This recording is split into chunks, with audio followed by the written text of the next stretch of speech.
D'autres os ont été découverts, avec apparemment du sang sur les vêtements. Je soupçonne un acte criminel dans cette affaire. Elle aurait été assistante administrative dans l'un des laboratoires les plus secrets du pays quand elle a disparu un matin d'été. Melissa Casillas a disparu, apparemment en laissant derrière elle certains objets importants. L'un d'eux aurait même été trafiqué. Après que ses restes ont été découverts, sa famille affirme maintenant avoir trouvé des preuves encore plus choquantes qui changent tout. Et je vais analyser tout cela avec l'avocat de la famille et une journaliste qui a révélé cette affaire, Lorraine Conlon.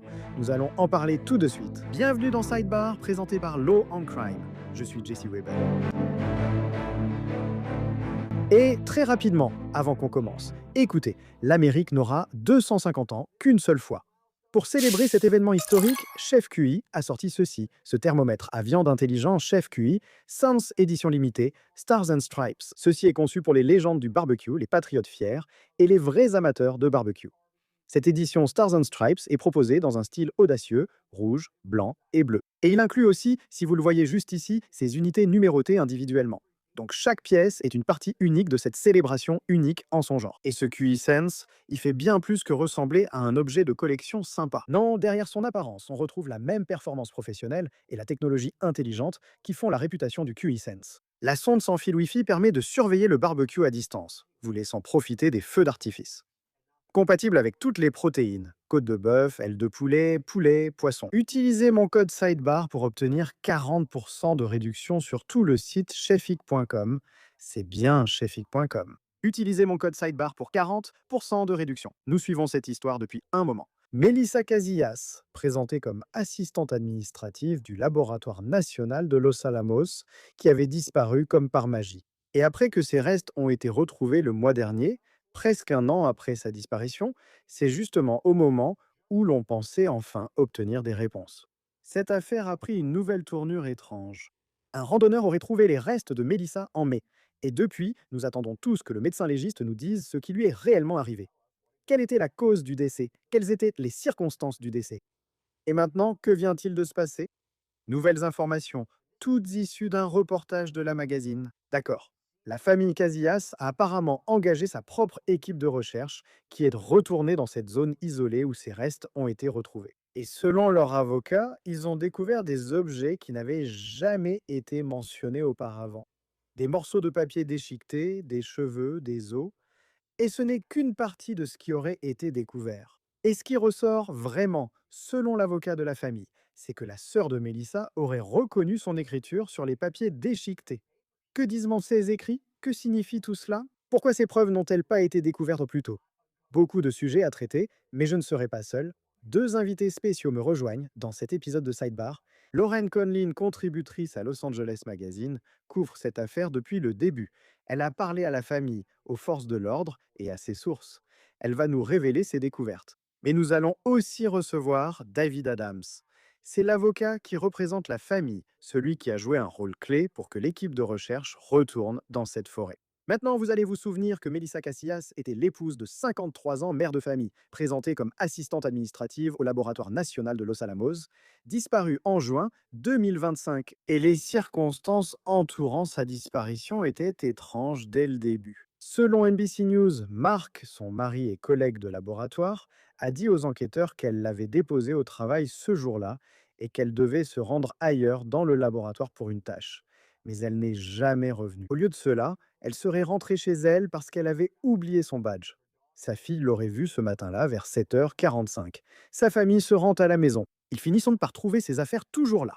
Son sac à main, ses clés, sa pièce d'identité, son téléphone portable auraient également été laissés sur place. Et l'un de ces téléphones avait même été réinitialisé aux paramètres d'usine, complètement effacé. Alors la question se pose, qui a réinitialisé le téléphone et pourquoi? Ce même après-midi. Donc nous sommes le 26 juin 2025. Une connaissance de la famille a aperçu Melissa marchant vers l'est sur la route 518. C'est apparemment une route qui traverse les montagnes au nord-est de Taos. Et cela, à notre connaissance, a été la dernière fois qu'on l'a vue de façon confirmée. Apparemment, cela a aussi été capté sur une vidéo de surveillance d'une entreprise locale. Vous aviez, nouveau, le sergent Ricardo Bracetta, porte-parole de la police de l'État du Nouveau-Mexique, a déclaré à Dateline. Citation. On l'observe marchant vers l'est sur la M5 118 et portant les vêtements qu'elle avait lors de sa dernière apparition à Tao Plaza. à savoir un haut de couleur claire, un jean et des baskets claires. Il est difficile de dire si elle semblait en détresse. Ensuite, aucune nouvelle pendant près d'1 an. Pas de réponse, la famille cherchait, des bénévoles aussi, les forces de l'ordre étaient mobilisées. Mais Mélissa, que lui est-il arrivé? Introuvable. Et pendant tout ce temps, la famille affirme qu'elle se bat essentiellement contre un récit avec lequel elle n'est pas d'accord. En fait, voici ce que la nièce de Mélissa, Jasmine Macmillan, a déclaré à la magazine. Dès le début, nous contestons l'idée que Mélissa soit partie volontairement et ait abandonné sa fille, ce qui ne lui ressemble pas. Mélissa aimait profondément sa fille, et nous pensons que ce récit a peut-être empêché l'enquête d'être traitée avec l'urgence qu'elle méritait. Le 28 mai de cette année, un randonneur a trouvé des restes humains dans une forêt nationale à environ 10 km de chez Mélissa. Selon la police d'État du Nouveau-Mexique, les restes ont été retrouvés dans la forêt nationale de Carson, juste à l'extérieur de Taos. Une arme de poing aurait aussi été retrouvée près des restes, apparemment réduits à l'état de squelette. Le bureau du médecin légiste a formellement identifié les restes comme étant ceux de Mélissa. Et sa famille a confirmé cela dans un message déchirant en ligne, écrivant le samedi 30 mai, nous avons reçu la pire nouvelle qu'un parent puisse entendre. Après 11 mois de recherche et d'espoir, notre chère Mélissa a été retrouvée. Malheureusement, notre pire cauchemar était devenu réalité. Ils ont aussi ajouté un détail très intéressant. D'après une publication du 30 mai, plus d'informations viendront, mais pour l'instant, on sait qu'elle a été retrouvée dans une zone déjà fouillée. C'est beaucoup à assimiler. Nos cœurs sont lourds et nous avons pleinement l'intention de continuer à chercher des réponses pour obtenir justice. Réfléchissez à ce que cela pourrait signifier, n'est-ce pas? Soit les premières équipes de recherche l'ont manqué, ils ne l'ont pas vu, ils n'ont pas vu ce qui se passait ou ce qui était là, soit peut-être qu'elle n'était pas là quand ils la cherchaient. Mais que disent les policiers ici? Difficile à dire, ils ne disent donc pas grand-chose. Avant d'expliquer comment cette preuve a été trouvée, souvenez-vous du arme de poing retrouvée près de ses restes. Eh bien, selon La Magazine, un scanner médico-légal du crâne de Mélissa n'a révélé aucun projectile, ce qui signifie qu'aucune balle n'a été trouvée dans sa tête, du moins à ce stade préliminaire. Lauren Conlin de La Magazine, qui suit l'affaire depuis le début, a partagé sur X une correspondance avec la police de l'État du Nouveau-Mexique qui semble confirmer cela. Donc peut-être que la scène aurait pu indiquer autre chose. Mais 100 balles dans le crâne, la théorie selon laquelle Mélissa se serait donné la mort semble devoir être examinée de près, non? Et maintenant, il y a de nouvelles preuves que la famille aurait apparemment découvertes par elle-même. Ce sont des éléments qui, selon leur avocat, n'ont pas encore été inclus dans l'enquête. Alors, comment cela pourrait-il potentiellement compliquer ce qui se passe? Compliquer les résultats tant attendus de l'autopsie. Je veux en parler maintenant et je veux inviter quelqu'un dont je n'arrive pas à croire que c'est sa première fois sur Sidebar. J'en prends l'entière responsabilité, mais mon amie Lauren Conlin. Podcasteuse, journaliste, animatrice pop culture et true crime, collaboratrice de La Magazine. Merci Lauren d'être venue, ravie de te voir. Moi aussi, je n'arrive pas à croire que c'est ma première participation ici, mais je suis très enthousiaste. Je sais. Et tu suis cette histoire depuis le tout début. Je veux revenir sur le contexte et ce que nous savons. Mais écoute, tout le monde attend de connaître ces informations. Je veux commencer par ce que tout le monde attend. Cette nouvelle preuve potentielle. Donc, votre reportage dans La Magazine a révélé que cette famille a engagé, en gros, sa propre équipe de recherche pour retourner dans la zone où les restes de Mélissa ont été retrouvés. Qu'ont-ils exactement trouvé? Eh bien, c'est assez préoccupant que ces preuves n'aient pas été récupérées par la police de l'État du Nouveau-Mexique, surtout parce que des ossements supplémentaires ont été découverts, Jessie. Je veux dire, ils avaient aussi des chiens sur place. Un membre de la famille m'a dit qu'il reniflait les os comme s'il s'agissait de restes humains. Donc, il y a ça. Il y avait des vêtements. Ils vont analyser ces vêtements car il y avait apparemment du sang dessus. Je crois même ne pas l'avoir mentionné dans mon reportage. Je pense que c'est une nouvelle information ici parce que j'ai parlé à un membre de la famille après. Et oui, il y avait du sang sur les vêtements. Et en plus, il y avait des morceaux de papier déchirés à proximité. Et la sœur de Mélissa disait qu'il comparait un peu l'écriture à des échantillons de celle de Mélissa qu'ils avaient à la maison. Ou, tu sais, je crois que sa nièce avait mentionné que Mélissa lui avait écrit des cartes ou quelque chose comme ça. Et elle disait, Ça ressemble à l'écriture de Melissa. Donc, l'équipe de recherche est évidemment très professionnelle. La preuve a été placée sous scellé comme prévu, puis remise à l'avocat qui l'a transmise à la police de l'État du Nouveau-Mexique. Donc, apparemment ou prétendument, je devrais dire, la police inclut maintenant cette preuve dans son enquête avec l'OMI pour déterminer la cause et les circonstances du décès parce que, je veux dire, nous savons toutes les deux qu'elle devrait être incluse. J'ai posé une question ici, je veux juste prendre du recul. Sait-on ce que contenaient ces morceaux de papier? Quel type d'écriture y figurait? Était-ce un rapport, une note?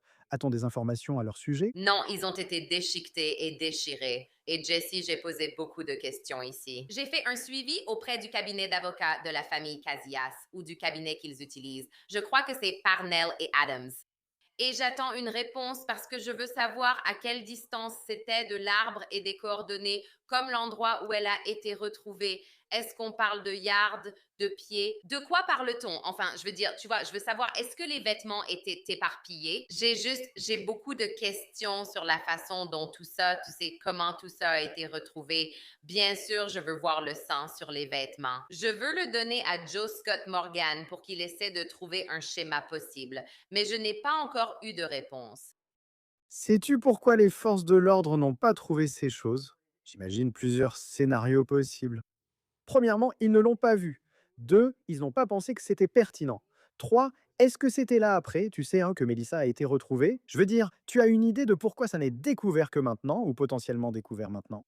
Oui, Jessie, on se pose les mêmes questions ici. Donc, j'ai contacté la police d'État du Nouveau-Mexique lundi. Et tu sais, avant ça, j'avais été très impressionnée par leur temps de réponse. Ils étaient rapides. Ils étaient en contact avec moi. Je parlais à la porte-parole de la police qui m'a dit, je vais obtenir ces réponses pour toi. Et c'était il y a environ une semaine quand j'ai d'abord signalé qu'il n'y avait pas de projectile dans son crâne. J'ai vu ces infos et me suis dit, il faut que je sache pourquoi ils l'ont raté. Je suis tellement confus parce que comment peuvent-ils conclure automatiquement à un suicide s'il n'y avait apparemment aucun projectile trouvé dans sa tête? À moins qu'il y ait eu un projectile retrouvé par terre. Ou alors, encore une fois, je suis tellement confus parce qu'on ne connaît même pas vraiment la cause du décès, non? Non, non, on ne la connaît pas. Tu as tout à fait raison. Et garde à l'esprit qu'ils ont retrouvé les restes de Mélissa le 28. Ils ont confirmé que c'était elle le 30 avec les dossiers dentaires. Ce n'est que le premier qu'ils ont fait le premier scanner du crâne, déterminant l'absence de projectile. Il se passait quelque chose. J'ai parlé à une employée de Los Alamos au sujet de Mélissa qui a oublié son badge et donc rentré chez elle. Cet employé a dit, moi, j'ai oublié mon badge plusieurs fois auparavant. Il suffit d'aller à la sécurité et de demander un badge temporaire. Donc, il se passait quelque chose dont nous ne sommes tout simplement pas au courant. Et ce qui est vraiment dur, Jessie, c'est qu'on ne peut pas demander à Melissa. Non, non, on ne peut pas. Donc les preuves qui ont été collectées, d'ailleurs, il y avait aussi une pelure d'orange, c'était comme une tranche d'orange ou quelque chose comme ça. Est-ce que c'est en train d'être analysé? Est-ce que ça a été confirmé? On envoie ça à un laboratoire. Ils font des analyses ADN médico-légales dessus, des empreintes digitales, tout ce genre de choses. Je veux dire, je ne l'ai pas confirmé moi-même auprès du bureau du médecin légiste, mais selon le cabinet d'avocats, ils pensent que tout cela va, vous savez, dans le même lieu de stockage des preuves pour être analysé avec l'arme, avec ses os, etc. Donc, on peut l'espérer et le penser, Jessie. On ignore quand les résultats de l'autopsie seront publiés, ou si la famille sera informée, n'est-ce pas? Non, et c'est une chose que j'ai demandé au cabinet d'avocats. J'ai juste demandé, avez-vous un délai concernant les résultats de l'OMI? Et il a dit non, rien du tout. Vous savez, Il ne l'a pas dit spécifiquement, mais il a laissé entendre que cela pourrait prendre plus de temps parce qu'ils ont donné de nouvelles preuves à la police, vous savez, à prendre en compte dans cette affaire. maintenant, il y a autre chose à retenir. La zone où elle a été retrouvée, n'est-ce pas? Ces bois, cette zone-là. Est-ce que c'est un endroit fréquenté par beaucoup de monde? Autrement dit, est-ce que les gens peuvent y jeter leurs déchets? Si les gens disent, eh bien, vous savez, on fait un lien, peut-être que toutes ces choses qui ont été retrouvées, elles ont peut-être été jetées après coup. Je veux dire, est-ce que c'est très fréquenté? Est-ce que les gens y vont? Est-ce qu'ils jettent des ordures là-bas? Est-ce qu'ils y jettent des choses? Qu'est-ce qu'on doit savoir à ce sujet? C'est pour ça que tu es si douée, Jessie. Tu poses les bonnes questions et je me suis dit, moi aussi, j'ai posé cette question. Non, c'est ce que j'ai demandé parce que cette randonneuse qui l'a trouvée, j'ai dit, est-ce que cette zone spécifique, ces coordonnées, est-ce que c'est très fréquenté? Non, c'est vraiment, vraiment isolé. J'en ai même eu des frissons en le disant. Très désertique parce que la forêt nationale de Carson fait des millions d'acres. C'est comme, je crois que j'ai vu, ou en faisant mes recherches, que cette forêt nationale fait 2 ou 3 fois la taille de l'État de Rhode Island. Et cette zone spécifique où elle a été retrouvée, c'est isolé, disons-le comme ça. Tu sais comment on y va? Genre, est-ce qu'il faut sauter par-dessus quelque chose? Est-ce qu'il faut prendre un quad? Encore une fois, ouais, je n'y connais rien. Je veux dire, le terrain est difficile, mais à ma connaissance, tu n'as pas besoin de faire tout ça. Tu peux accéder à cette zone par la route 518, là où Mélissa a été vue pour la dernière fois en train de marcher. Donc, on peut accéder à cette zone comme ça. Mais encore une fois, il faut aller assez loin. Ce n'est vraiment pas juste à côté de la route. Pas du tout. Donc, c'est déroutant. Revenons un peu en arrière. Vous suivez cette affaire depuis le début. Que savez-vous sur Mélissa en général? Par exemple, que savez-vous de sa vie, ses activités, ses passe-temps, même de son travail? Que savez-vous?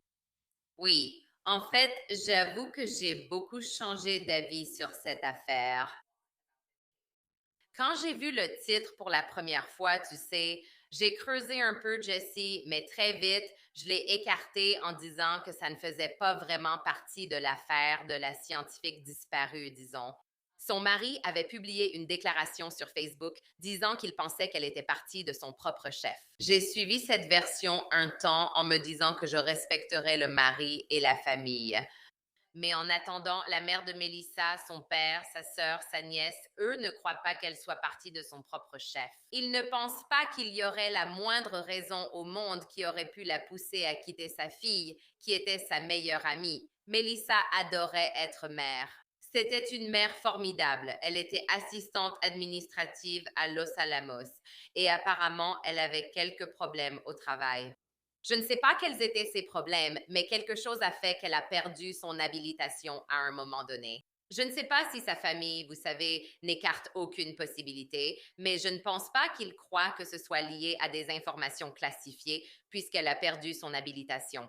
Et savons-nous quelle était la nature de ce travail, ce qu'elle faisait en tant qu'assistante administrative? Je veux dire, je pense que ça pourrait être, vous savez, toute une gamme de choses, j'imagine. Elle était responsable, vous savez, d'organiser des réunions, de la documentation, de s'assurer que tout arrive entre les bonnes mains. Mais sa famille, du moins celle à qui j'ai parlé, ne savait pas grand-chose de son quotidien. Et son mari? Qu'est-ce qu'il faisait là-bas? Qu'est-ce qu'il fait? Est-ce qu'il y travaille toujours?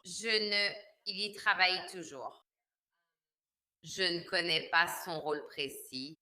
Ce laboratoire de Los Alamos, d'après ce que je comprends, c'est un endroit qui s'occupe de certains des travaux de sécurité nationale les plus sensibles, peut-être même au monde, en concevant des armes utilisées dans l'arsenal nucléaire des États-Unis. Je pense que c'est là que les premières bombes atomiques ont été créées. Ai-je raison? Vous avez raison. Je veux dire, même en parcourant les dossiers sur les ovnis, vous voyez, Los Alamos est souvent mentionné parce que je dirais que dans les années 40 et 50, beaucoup d'observations venaient de la région de Los Alamos, Albuquerque, au Nouveau-Mexique. Et elles n'étaient pas seulement observées par des civils. Elles étaient observées par des personnes qui travaillaient à Los Alamos et qui avaient, vous savez, un parcours incroyable dans ce domaine, une formation exceptionnelle. Vous savez, elle travaillait dans l'armée de l'air. Elle travaillait au département de la défense.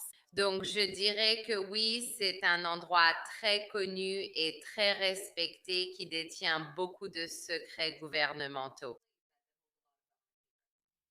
Revenons à Marc une minute, d'accord? Il y a eu quelque chose d'intéressant il y a quelques semaines où il aurait déposé une ordonnance de protection temporaire contre un détective privé nommé Thomas McNally, qui apparemment travaillait avec la famille.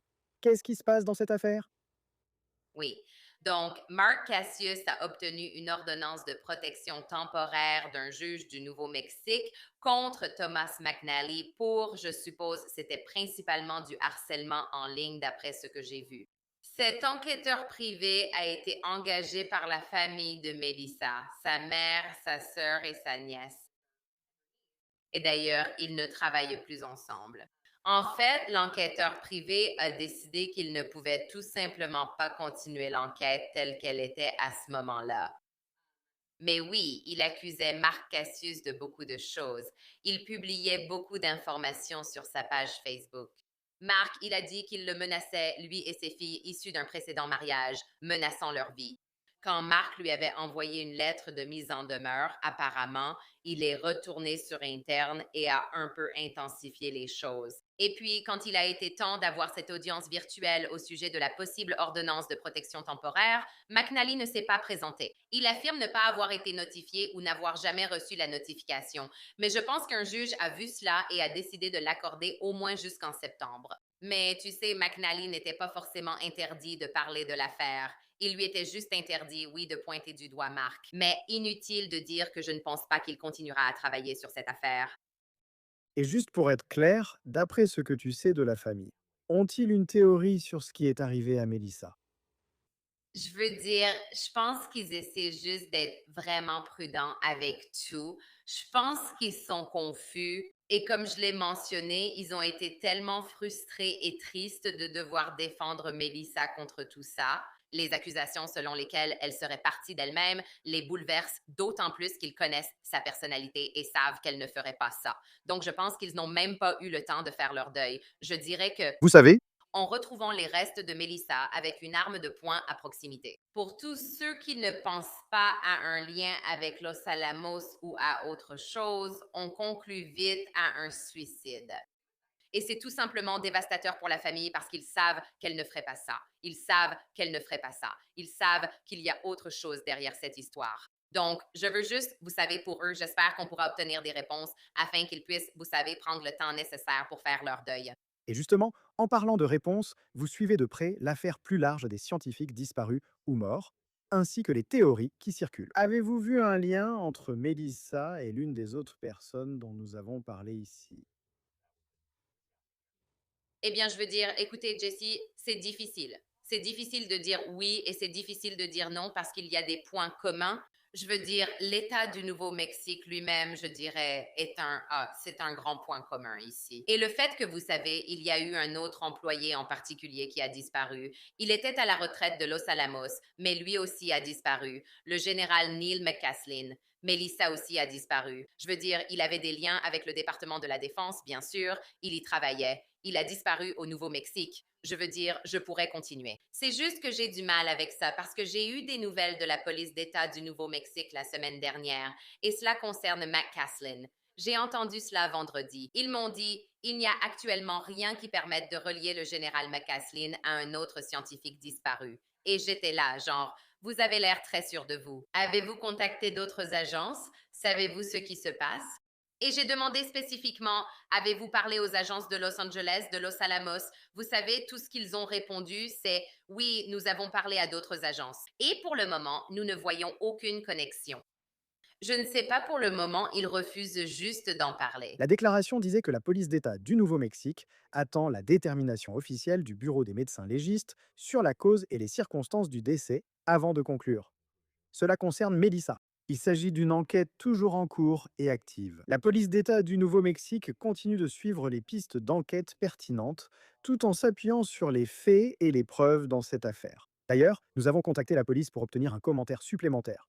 Nous attendons une réponse au moment de l'enregistrement. Tu n'es pas surpris par cette réponse, Lorraine? Je veux dire non, cette réponse est très prudente. C'est très diplomatique. C'est la réponse qu'on devrait donner, je pense, quand on n'a pas de réponse. Mais moi, je crois, en commençant à parcourir ce rapport de police, je crois qu'il aurait pu y avoir un peu plus d'urgence au début. Si les membres de la famille proche, comme le mari de Melissa, avaient peut-être mis un peu plus l'accent sur retrouver ma femme. Elle a disparu, ce n'est pas, je pense qu'elle est partie d'elle-même ou autre.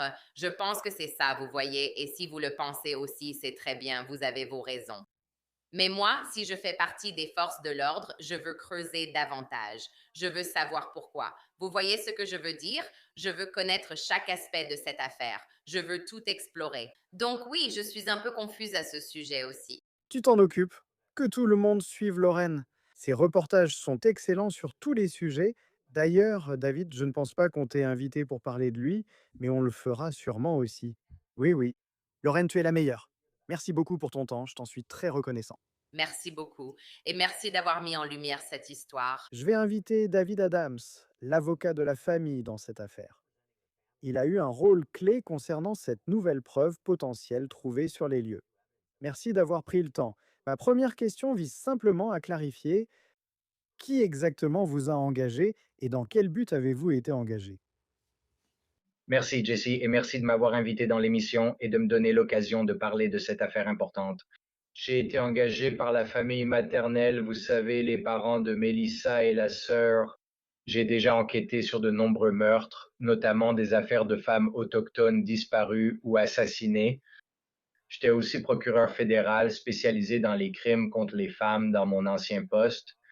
Donc, il m'arrive souvent de faire des présentations lors de conférences à travers le pays. Et dans un cas, un enquêteur était à la conférence et m'a mis en contact avec la famille. J'ai vite compris, en me basant sur l'enquête, que je pouvais être utile pour superviser et tenter d'impulser une dynamique afin que les bonnes actions soient entreprises, l'enquête étant toujours en cours. Oui, certainement, de mon point de vue et d'après tout ce que j'ai vu, je soupçonne vraiment qu'il y a eu acte criminel dans cette affaire. Quels sont les éléments de preuve ou les circonstances qui vous frappent le plus et qui pourraient suggérer cela? Je pense qu'étant donné la personnalité de Melissa, tout simplement la veille de sa disparition, c'était son 20e anniversaire de mariage et 3 jours auparavant, c'était la remise de diplôme de sa fille au lycée. Et étant donné la façon dont sa famille et sa communauté la connaissaient, c'était quelque chose qui ne ferait jamais partie de sa vie, qu'elle disparaisse ou envisage de se suicider. Donc, ses premiers signaux d'alerte, bien sûr, étaient énormes. Le fait que son téléphone ait été laissé derrière et que les deux téléphones aient eu toutes les informations supprimées était certainement aussi suspect. Ne pas avoir emporté de médicaments avec elle ou quoi que ce soit de ce genre, peu importe où elle allait à ce moment-là, tous ces signaux d'alerte étaient présents dès le début. Cela s'est ajouté aux signaux d'alerte initiaux, puis le fait de retrouver son corps et de voir à quel point elle était isolée et comment ceux qui sont montés là-haut diraient probablement la même chose. Il serait presque impossible de monter là-haut sans assistance ou sans eau ni nourriture pour y arriver à cause du terrain qui est si difficile et si isolé. Et puis, le fait que ce terrain soit finalement un terrain fédéral, vous savez, c'est aussi quelque chose d'assez unique en soi. Y a-t-il des preuves qui suggèrent est-ce que son corps a été déplacé là-bas? À mon avis, oui, il y en a, et je vais en parler avec vous. Je suis vraiment très curieux de voir comment les anthropologues médico-légaux, vous savez, et leurs constatations au bureau du médecin légiste vont aussi aider à ce sujet. Mais simplement le fait qu'on ait trouvé du papier près d'elle qui était soit déchiré, soit découpé, soit coupé, peu importe le cas, et que ce soit aussi clair que ça, 11 mois après sa disparition, étant donné qu'il y a tellement de pluie et de neige dans cette région, il semble très improbable que l'écriture sur ce papier soit encore aussi lisible après tout ce temps. Um, Et en plus de ça, le fait de retrouver, vous savez, toutes les preuves supplémentaires qui ont été découvertes une semaine après la fermeture de la scène de crime et après qu'une fouille approfondie de cette zone ait été effectuée. Et donc tout cela, vous savez, chaque petit indice que l'on peut trouver sur une scène de crime est extrêmement utile et peut devenir l'élément de preuve décisif plus tard qui permet d'identifier quelqu'un qui aurait pu être là. Il est donc crucial de faire analyser cela médico-légalement. Et pour être clair, parce que j'ai aussi parlé à Lorraine Conlon à ce sujet, ce matériel a été recueilli par, et corrigez-moi si je me trompe, une équipe que vous avez engagée, une équipe d'enquêteurs externes. Cela a été collecté et vous a été envoyé, puis vous l'avez remis aux forces de l'ordre pour qu'il soit analysé. Oui, donc ce qui s'est passé, c'est que les forces de l'ordre ont contacté la famille après que Melissa a été retrouvée et ont fourni les coordonnées de l'endroit où elle se trouvait en indiquant que la scène de crime n'était plus sous scellé et qu'il n'y avait plus rien à faire. La famille, avec une équipe de recherche et de secours des Four Corners, s'est rendue sur place où elle avait été vue pour la dernière fois, sans vraiment espérer trouver quelque chose. Et je pense que tout le monde a été vraiment stupéfait quand ils ont commencé à trouver ce qu'ils ont trouvé, y compris, vous savez, des os. Bien sûr, un chien avait au moins indiqué qu'il pouvait s'agir d'os humains. Vous savez, selon l'entraînement du chien, mais cela sera déterminé par l'anthropologue.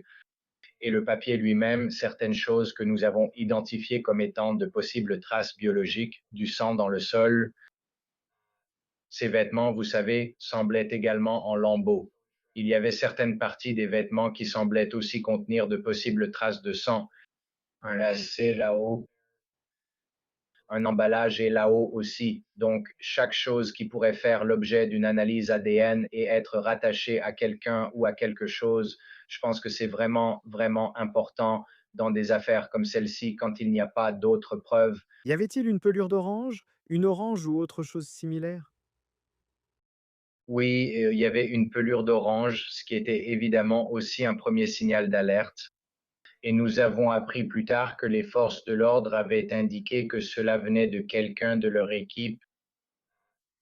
Ayant été procureur auparavant et ayant examiné de nombreuses scènes de crime, je ne veux certainement pas qu'il y ait la moindre contamination sur une scène de crime où quoi que ce soit serait laissé à proximité. Vous voudriez, je veux dire, mon espoir et mon attente, tout comme l'attente du grand public, c'est qu'il n'y ait aucun débris laissé par les forces de l'ordre, ainsi cela ne causera aucun problème. Au moins, on peut affirmer que les forces de l'ordre disent que cette pelure d'orange vient d'eux. Donc ces éléments de preuve sont recueillis. Vous la transmettez aux forces de l'ordre. Ont-ils précisé ce qu'ils allaient en faire pour l'analyse? Ont-ils expliqué pourquoi rien n'a été découvert plus tôt? Oui, bonne question. Au départ, la réaction des forces de l'ordre a été waouh, c'est surprenant parce qu'on pensait avoir 95% des restes de mademoiselle Mélissa avec nous. C'était surprenant qu'on ait trouvé quelque chose là-haut, sachant qu'au moins 7 membres des forces de l'ordre avaient déjà enquêté sur cette scène de crime. Ils en attesteraient tous, ils étaient vraiment épuisés et fatigués à cause du terrain difficile pour y accéder, mais c'est clairement préoccupant qu'ils aient été un peu nonchalants à propos de tous les objets trouvés là-haut, comme si ce n'était pas si important que ça. Donc, vous savez, d'après ce que je comprends, l'analyse devrait se faire de façon à ce que certaines de ces découvertes soient transmises au bureau du médecin légiste. Certaines découvertes resteront aux forces de l'ordre pour analyse, mais la majorité a été envoyée au bureau du médecin légiste. En fait, j'avais contacté l'avocat de Lomi juste pour m'assurer qu'il y avait une compréhension claire que cela avait été trouvé et qu'ils allaient également l'intégrer comme élément de preuve. Et donc, cela a bien eu lieu. Ils sont venus rassembler toutes les preuves et prendre des photos de ces preuves au bureau. Vous ont-ils donné un délai concernant le moment où vous pourriez obtenir des réponses, où la famille pourrait obtenir des réponses, que ce soit en ce qui concerne ces analyses ou même l'autopsie? Non, malheureusement, nous n'avons aucune idée du délai. D'après les expériences précédentes, vous savez, nous devrions vraiment recevoir de premiers rapports et constatations de l'OMI et des forces de l'ordre dans les 30 prochains jours, espérons-le. Parlez-moi du rapport. Ils font ce scanner préliminaire et ils ne trouvent aucun projectile dans le crâne de Mélissa. Je ne comprends pas comment cela serait possible. Et deuxièmement, comment ont-ils fait? Il semble qu'il y ait eu une compréhension immédiate ou une conclusion immédiate selon laquelle elle aurait pu se faire du mal. Mais je suppose que je ne comprends pas comment deux choses peuvent être vraies en même temps. Comment les autorités peuvent-elles déterminer qu'elle aurait pu se faire ça, si je comprends bien? Et deuxièmement, comment est-il possible qu'aucun projectile n'ait été retrouvé dans son corps, ni aucune balle dans son crâne d'après un examen préliminaire à ce stade? Oui, excellente question, Jessie. Je pense que le premier aspect, c'est qu'il y a vraiment un manque de compassion dans la façon dont l'enquête a été menée. Et je pense que cela se reflète tout au long de l'enquête. Même toi, tu as mentionné l'arme. Tu sais, je pense que l'analyse médico-légale de cette arme à feu devrait aussi donner une indication sur le fait qu'elle soit restée dehors pendant très longtemps ou non, parce qu'il y aurait de l'usure, peut-être de la rouille sur l'arme à feu si elle était restée dehors dans ces conditions aussi longtemps. La spéculation selon laquelle il pourrait s'agir d'un suicide, je pense que c'est quelque chose que la plupart des gens ont tendance à faire dans des circonstances où il n'y a pas eu beaucoup d'efforts pour déterminer s'il y a eu intervention criminelle ou non. Et donc, je ne recommanderais certainement jamais que lorsqu'on découvre un corps sans témoin, le suicide soit la première conclusion. Ce n'est pas trop surprenant pour moi que le scanner, sur lequel je ne fais que spéculer à ce stade puisque je n'ai pas vu ce rapport, donc je ne peux pas l'affirmer avec certitude si c'est le cas, mais évidemment certains éléments ont été rendus publics qui indiquent qu'il n'y a aucune indication de blessure par balle à la tête. Pour moi, cela implique qu'une autre cause de décès doit être attendue dans les conclusions du service du médecin légiste. Est-ce que vous ou la famille avez une théorie sur qui pourrait potentiellement être responsable? Vous n'êtes pas obligé de donner des noms, mais avez-vous une théorie sur qui il faudrait peut-être enquêter? Sur qui aurait pu faire cela ou si elle avait des ennemis? Je veux dire, encore une fois, si on part du principe qu'il s'agit d'un homicide, Oui, dans mon esprit, il y a généralement une liste de contrôle pour ce genre d'affaires et vous devriez passer cette liste au peigne fin pour vous assurer d'avoir examiné tous les détails ou indices circonstanciels qui pourraient mener à une conclusion dans l'enquête. Et d'après les informations que j'ai vues et entendues, il y a clairement des personnes impliquées à qui je parlerai pour essayer d'obtenir des réponses pour expliquer certaines choses qui ont été suggérées par des personnes qui ont appelé et c'est une impasse. Notre espoir, bien sûr, est que les forces de l'ordre parlent à ces personnes afin que nous puissions comprendre clairement si les informations qu'elles peuvent fournir sont exactes ou non. savez-vous quelque chose de plus sur le travail qu'elle faisait? Je ne sais pas exactement à quoi elle avait accès, mais néanmoins, vous savez, étant donné qu'elle travaillait dans une zone qui a attiré l'attention nationale à de nombreuses reprises par le passé, il est certain que vous voudriez y prêter attention. Et franchement, étant donné qu'elle a été retrouvée sur un terrain fédéral et qu'elle occupait ce poste, vous savez, j'aurais pensé et espéré que le FBI aurait été impliqué au moins dans une partie de l'enquête initiale. Et d'après ce que je comprends, ils ne se sont pas rendus sur le lieu où elle a été retrouvée et n'ont pas fait grand-chose dans cette affaire. J'espérais qu'ils seraient plus impliqués vu ces éléments. Avant de vous laisser partir, comment va la famille? Je pense qu'il commence tout juste un tout nouveau chapitre de deuil maintenant qu'elle a été retrouvée. Cela a enlevé le dernier espoir qu'ils avaient, celui qu'elle soit peut-être encore là, vivante, et qu'elle reviendrait un jour à la maison. Maintenant, je pense que le deuil s'est transformé en demande de compte et de justice parce qu'ils estiment qu'il y a eu beaucoup de signaux d'alerte dans cette affaire également. Ils attendent avec anxiété une forme de conclusion concernant les analyses médico-légales de cette affaire afin de pouvoir vraiment commencer à guérir en sachant que si quelqu'un est impliqué et qu'il s'agit d'un homicide, cette personne sera traduite en justice dans cette affaire. Et je pense que cela leur permettra vraiment d'entamer leur processus de guérison. Sinon, cela a été une période extrêmement éprouvante émotionnellement pour la famille. Bien sûr, je veux dire, c'est compréhensible. C'est une chose de perdre un membre de la famille, mais maintenant, le monde entier va mettre cette affaire sous le microscope. Merci d'être venu et d'avoir expliqué les circonstances de l'affaire et la suite. Je présente tous mes vœux à la famille en cette période difficile. Merci beaucoup, David Adams. Merci, Jesse. Nous apprécions vraiment l'attention portée à cette affaire. Nous espérons que cela encouragera les membres de la petite communauté à se manifester s'ils ont des informations. Donc, nous vous remercions tous énormément. C'est tout ce que nous avons pour vous pour l'instant ici sur Sidebar, tout le monde. Merci beaucoup de nous avoir rejoints. Et comme toujours, veuillez vous abonner sur YouTube, Apple Podcast, Spotify ou partout où vous écoutez vos podcasts. Vous pouvez également nous retrouver sur Peacock de NBC. Si vous voulez me suivre sur X et Instagram et regarder mon émission sur News Nation, Jesse Weber Live, du lundi au vendredi à 23h heure de l'Est. À la prochaine, tout le monde.